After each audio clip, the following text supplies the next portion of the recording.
Good morning, America. How are you? How are you, America? As for me, I'm not doing so great. I'm not doing so great, and I'll tell you why. I'm not doing so great because America is in peril. Let's just think, for example, let's compare America right now to a summer action blockbuster film. And in this film, America is a passenger airliner, all right? And in this passenger airline, we suddenly notice smoke permeating through the corridors of the fuselage. And then about this time, the wings start fluctuating and oscillating violently, and it was just shaking, and the whole aircraft is just shaking to the beat hell. It is just shaking, and we're coming in hard, and all of a sudden, flames on the wings. Landing gear may or may not be deployed, and we're in peril. Suddenly, the captain in this thought experiment airplane of ours, he comes on the microphone, PA system. He says, attention all passengers, this is your captain speaking. We've experienced a catastrophic failure, and we're coming in hard. Coming in hard, brace for impact. I repeat, brace for impact. And you can hear the panic in his voice. He flicks the microphone down, and we're all just sitting here in America in this airplane. Fight or flight. We're just frozen. We're scared to death. We're all going to die, we think. All right?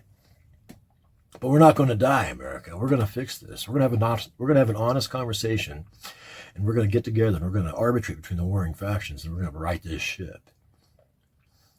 To do that, we have to have an honest conversation.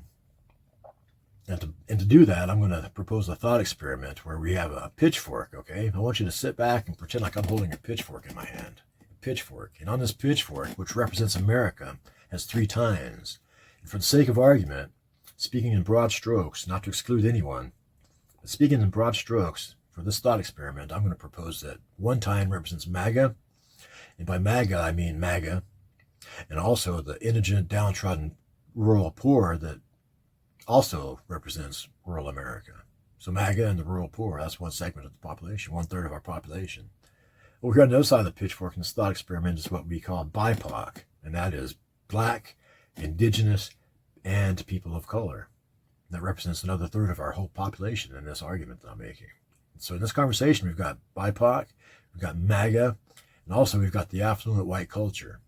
Affluent white culture makes up a good solid 20% of our population, or a good solid 1/3 of our population also. So it's a problem of income disparity.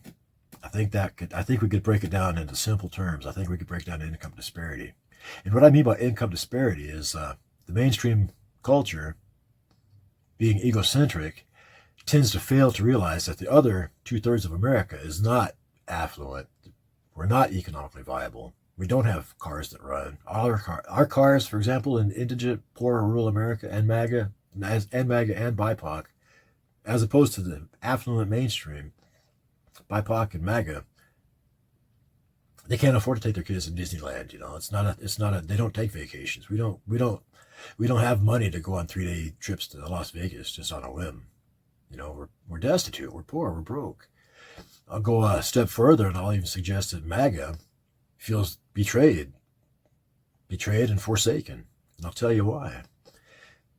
Because MAGA, say what you will about MAGA, but you got to admit that MAGA are resilient, rugged, individualistic, and tough.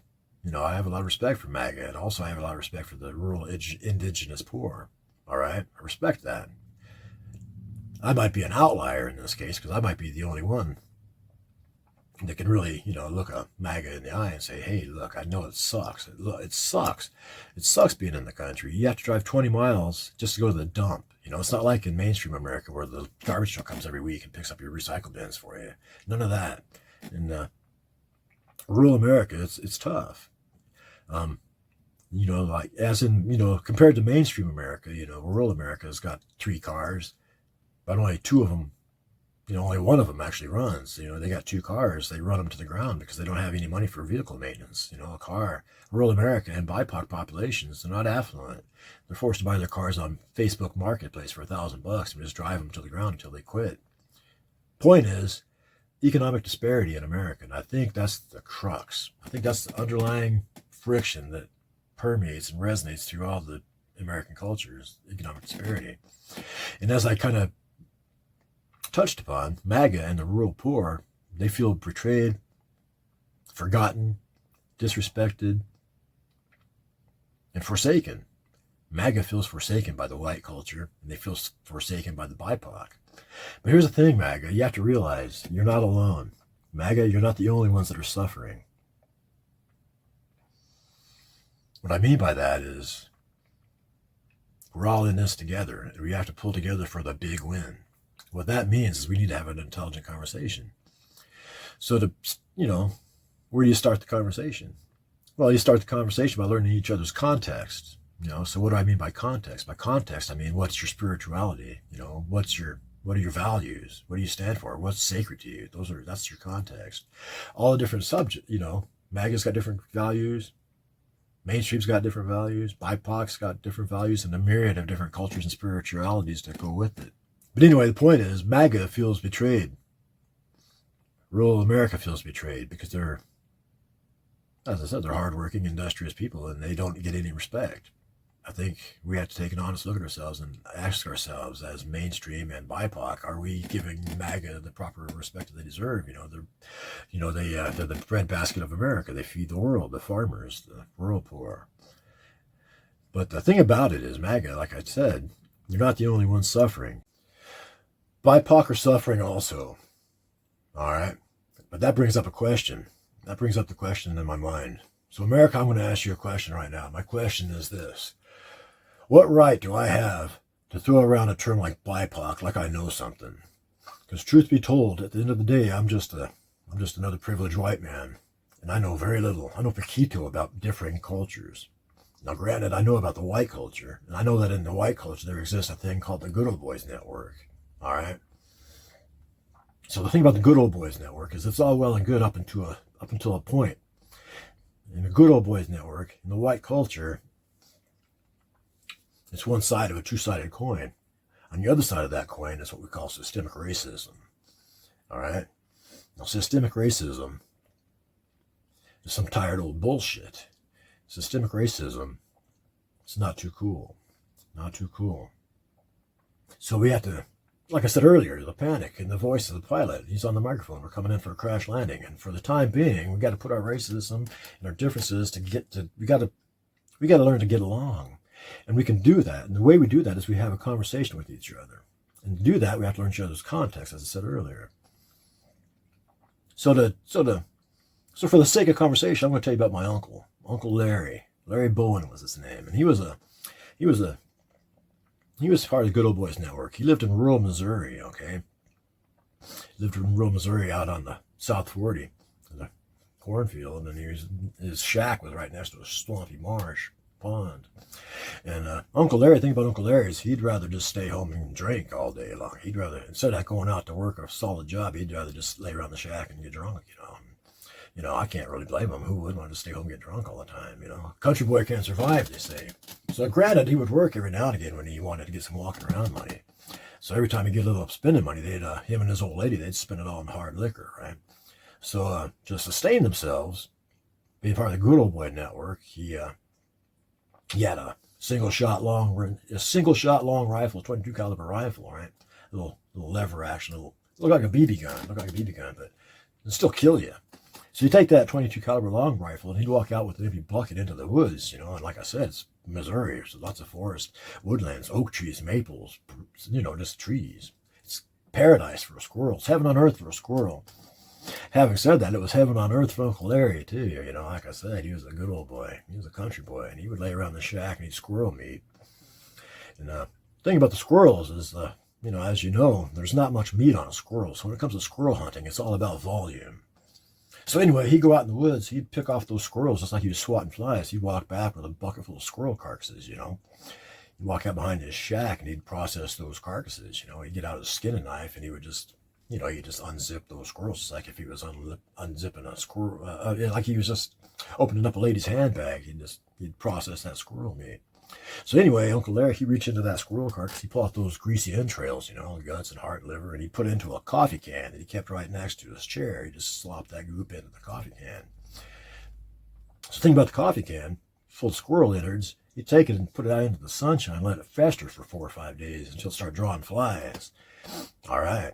Then Uncle Larry, he knew that once the flies started swimming around, it was time to go get turtle. It was time to go get some turtle. And what he'd do, he'd take those festering guts and he'd put it into his homemade turtle trap. And he'd take that turtle trap, he'd walk to the shoal next to the pond, next to his shack, right? And then that turtle, he smells that chum in the water and he wakes up a little bit. He opens up his turtle eyes, big old red meat snapper. Big mean snapper, and he opens up his eyes, he sniffs around, he smells that chum, and that mess smells just like honeydew vine water to Mr. Snapper Turtle. So sure enough, he comes cruising. He wants to get there first before his compadres get there, you know. First come, first serve. So Mr. Turtle, he cruises up there, and he sticks his neck out into that homemade trap, gets a big old mouthful of those squirrel innards, and he just swallows it down, Mr. Turtle does, and he thinks to himself, oh my goodness, it's so good to be a turtle right now, he says. Turns out that's his last words, because out comes the hacksaw, and Uncle Larry whacks off his head. To make a long story short, I'll just let you use your imagination for the rest. Point being, the reason I'm telling you this is it's part of my context, all right? I'm from the dirt. I'm from the rural America. I'm a downtrodden poor man myself. I know what it's like to live off the land. Co-context, that's where we start a conversation. All right. So that pretty much concludes my thought experiment. And I apologize to anybody if I offended you with my comment about BIPOC. I would be insulted too if somebody called me that. So one more thing before I call it quits, though. I've got a message. I've got a message for the elite ruling class. I have a message for the elite ruling class. You heard me. You know who you are. You know who I'm talking to. The elite ruling class.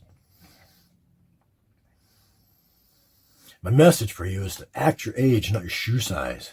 Act like you got some sense, all right? You're making fools out of yourself and you're ruining it for everybody. Everyone on the planet knows who you are. Elon Musk, for example, you're a pariah. There's no place on earth you can hide without being publicly humiliated or ridiculed now. And you brought it on yourself. So the point is, to the ruling elite class, my suggestion for you is to join us. Join us. Join us and we'll break bread. We'll have a feast. We'll drink a few beers. We'll get to know each other. We'll learn each other's context. And we'll take this pitchfork and we'll exchange it. We'll exchange this pitchfork for something nice. We'll turn the pitchfork into a nice, beautiful American flag. Red, white, and blue. Old Glory, you know what I mean? Old Glory. And we're going to take Old Glory and we're going to put her to the gold-plated mast. And we're going to pull her up to the top of that pole. And when we get to the top of the pole, we're going to pull that line tight and we're going to cinch her down around that cleat. And we're all going to walk away from that flagpole smiling. I'll tell you why. We're going to walk away from that flagpole smiling because we're all Americans. And we all love America. I love America. Tell you what, if you love America as much as I do, hit that like and subscribe button and ring that notification bell because there's more to come. There's more to come.